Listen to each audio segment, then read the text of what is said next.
Okay, so I kind of wanted to show you how I would take a piece of the Masterboard that I cut out and turn it into a tag for my Halloween junk journal. So the first thing I'm going to do is cut off the top corners with that punch to make that like traditional tag shape. And then I'm going in with walnut stain with distress ink. This is, a lot of these steps are optional. I'm just showing you how I do these. And so I'm going to go ahead and put on some things that I want on there before I sew around the edges, which is the prompt on the back. And I want to do my stamping on the back before I sew because sometimes the thread gets in the way when you try to stamp. I think stamping on the back is kind of fun for these and it looks kind of neat. And then I'm going to add a little bit of washi to the front because I wasn't sure if that would be in the way of the stitching or not.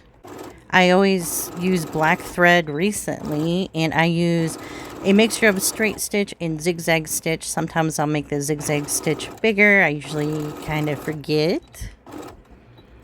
So once I've got the stitching around the edges, I'm going to go ahead and glue on the rest of what I picked for this.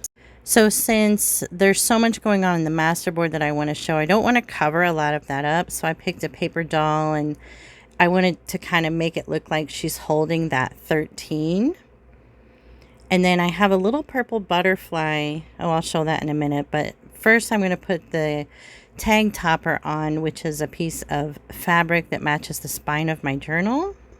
And this piece of fabric is a little short, so it's just a little stubby topper, and I like to add a little bit of glue to that fabric, and I will show you that here in a second.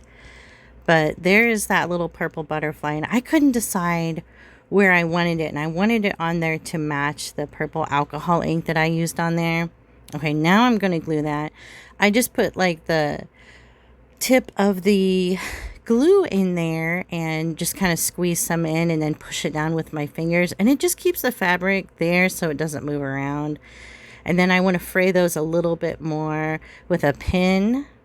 You can do that with your fingernails, but I think the pin is just easier. And that's what it looks like. I love how these turn out. They're so pretty, and I'll show you here what it looks like in a pocket.